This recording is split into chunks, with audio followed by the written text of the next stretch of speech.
Sir एक और important development जो कि आज हो रहा है वो है बजाज हाउसिंग का आईपीओ, जो कि आज से खोल रहा है और 11 सितंबर तक ये खुला रहेगा। इस आईपीओ की कुछ एक मुख्य बातें उनको देख लेते हैं। 66 से 70 रुपये का प्राइस बैंड है।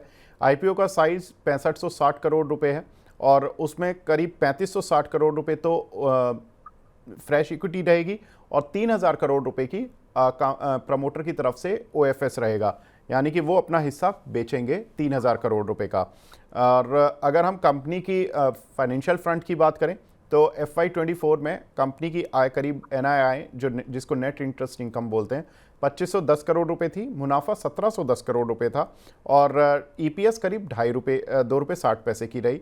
तो जो अपर बैंड और लोअर बैंड है IPO का, उसमें ₹25.40 25.4 और 26.9 इस पी मल्टीपल के बीच में ये IPO आ रहा है। 25 से 27 की रेंज एक मोटा मोटा ब्रॉडर लेवल पे ले लेते हैं।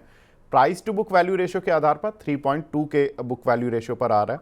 सेक्टर में सबसे कम NPAs हैं। जितनी भी हाउसिंग फाइनेंस कंपनीज हैं उनका एक पूरा जो सेक्टर है उसमें सबसे कम NPAs बजाज हाउसिंग के हैं और इनके जो ग्रॉस NPA हैं वो 0.27% है, नेट NPA केवल 0.1% है। अब इसमें प्रमोटर जो हैं वो हैं बजाज फाइनेंस, जिसके शेयर में हमने एक जंप भी आता हुआ देखा। पिछले 1 या 2 वीक में हमने देखा कि ये 6800 से काउंटर 7300 7400 तक पहुंचा। इनका 100% हिस्सा है। अब ये स्टेक डाइल्यूट कर रहे हैं, यानी 3000 करोड़ रुपए अपना IPO में बेच रहे हैं हिस्सा। तो पोस्ट IPO इनका हिस्सा करीब कंपनी में घट के 88% के आसपास आ जाएगा। अब बजाज फिनसर्व क्यों चल रहा है? बजाज फिनसर्व इसलिए चला कि बजाज फिनसर्व होल्डिंग कंपनी है बजाज फाइनेंस की। तो बजाज फाइनेंस होल्डिंग कंपनी है बजाज हाउसिंग की और बजाज फाइनेंस के ऊपर जो उनकी होल्डिंग कंपनी है वो है बजाज फिनसर्व, जिसका कि बजाज फाइनेंस में करीब 51.34% हिस्सा है। अंशुल जी, IPO पे तो मैं आपसे, अगर आपकी कंपनी या आप थोड़ा सा देख रहे हैं बजाज हाउसिंग के IPO को, तो उस पर थोड़ा टेक लेना चाहूँगा। दो आई नो कि आप डेरिवेटिव और टेक्निकल एनालिस्ट हैं, लेकिन मैं बाउंसर नहीं दे रहा हूँ सर आपको। लेकिन दूसरा जो आपको स्पिन बॉलिंग में दे रहा हूँ वो ये है कि अगर बजाज फाइनेंस या बजाज फिनसर्व जो कि ऑलरेडी चल चुके हैं, इसी खबर पर चले हैं, क्या लगता है कुछ और रूम मिलेगा अगले 3 दिन में या वहां पर प्रॉफिट बुक कर लेना चाहिए? देखिए, बजाज फाइनेंस और बजाज फिनसर्व थोड़े से एक्सटेंडेड है, लेकिन बजाज फाइनेंस में ओवरऑल स्ट्रक्चर पे देखें तो बड़ा मूव डेवलप होते हुए दिख रहा है। बॉक्स के लोअर एंड से चला है, लगभग 155 हफ्ते का बॉक्स था जिसके लोअर एंड से चला है। तो बॉक्स का हाई जो है ये टारगेट बनता है और बॉक्स हाई है 8100 के आसपास। तो जो मूव चालू हुई है 6600 रुपए से, उसका टारगेट 8000 8100 की रेंज है। अभी मिड ऑफ द रेंज आके खड़ा हुआ है। यहाँ पे फ्रेश ब्रेकआउट 7400 के ऊपर बनेगा। तो बजाज फाइनेंस आपको इंट्राडे या 1 से 2 दिन के मूव की जगह थोड़ा सा 4 से 6 महीने का व्यू लेके चलते हैं तो ना सिर्फ 8100 का लेवल मिलेगा, बल्कि अब 160 हफ्ते, तब तक 160 165 हफ्ते निकल चुके रहेंगे। ब्रेकआउट बनता है तो स्टॉक में 11000 रुपए तक की अपमूव बनेगी। तो ये पोर्टफोलियो PMS या लॉन्ग टर्म होल्डिंग वाला जो स्टॉक कैटेगरी में आता है, ये उस कैटेगरी का स्टॉक है। लोअर एंड से चला है, मिड पे है, यहाँ पे फ्रेश बाइंग करना चाहिए अपर एंड के लिए, और अपर एंड के ब्रेकआउट के बाद फिर एक्सटेंशन प्ले करना चाहिए।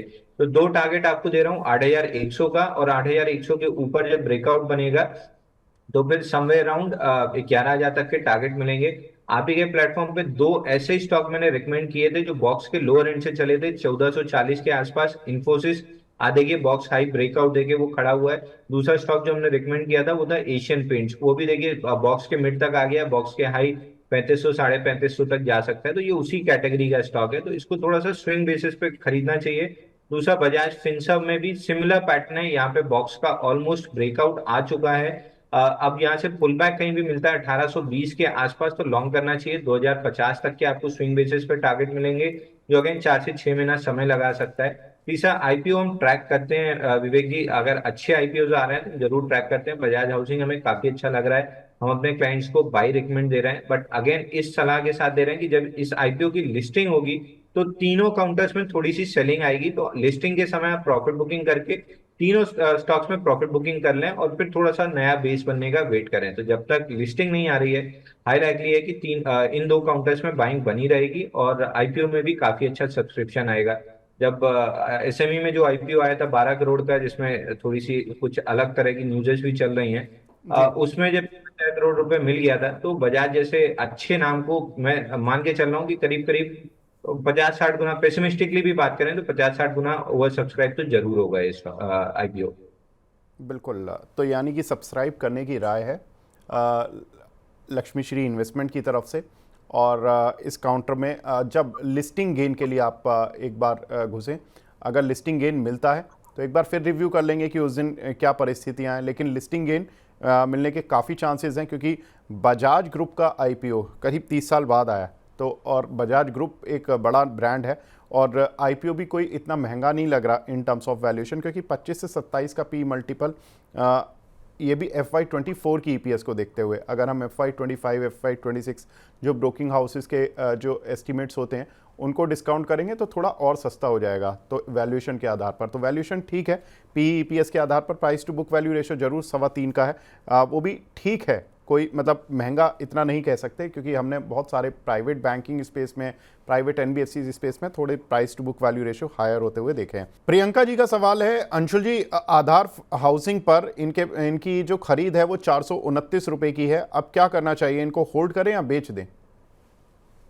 देखिए, आधार हाउसिंग फाइनेंस में बहुत ज्यादा डेटा नहीं है मेरे पास, लेकिन एक्सट्रीम शॉर्ट टर्म में जो डेटा है, 441 के ऊपर ब्रेकआउट अटेम्प्ट किया गया था फ्राइडे के सेशन में। आज थोड़ा सा डाउन मूव है, तो स्टॉक में ये प्रोबेबली पुल बैक हो सकता है। 418 का लेवल होल्ड हो जाता है इस पूरे वोलेटिलिटी में, तो हाई लाइकली है कि 440 के ऊपर ब्रेकआउट देके स्टॉक 480 485 तक जा सकता है। तो 418 के लेवल को क्लोजली वॉच कीजिए। अगर एक हफ्ते ये होल्ड होता है तो फिर 441 के ऊपर ब्रेकआउट बाय करना चाहिए, 480 का टारगेट रहेगा।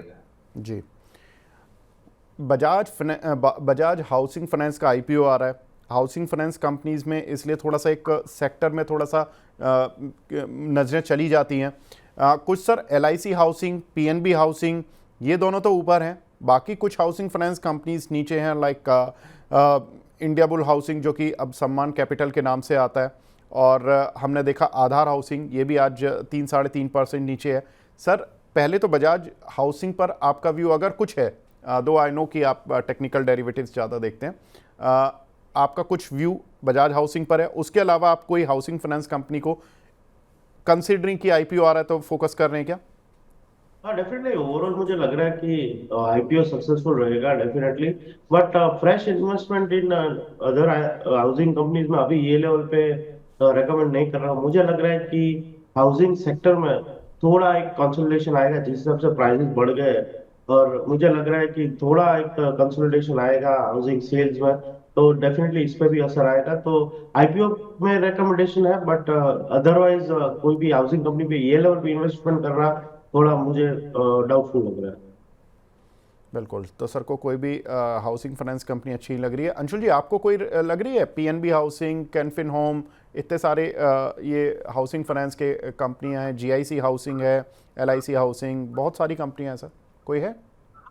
देखिए, पीएनबी हाउसिंग हमने रिकमेंड किया था 900 रुपए के आसपास, जब इसमें बीसीपी पैटर्न का ब्रेकआउट आया था, कपनैंडल पैटर्न का। वहां से स्टॉक थोड़ा सा एक्सटेंडेड लग रहा है, तो फ्रेश बाइंग की सलाह नहीं है, क्योंकि रिस्क रिवॉर्ड मैच नहीं करेगा। जिनके पास है वो जरूर 1150 के लिए प्ले कर सकते हैं, बट फ्रेश बाइंग इस सेक्टर में किसी स्टॉक में दिख नहीं रही है। पीएनबी हाउसिंग जरूर हमारी एक्टिव वॉच लिस्ट में है, बट स्टॉक एक्सटेंडेड है, तो फिलहाल फ्रेश बाइंग के लिए अवॉइड की सलाह है।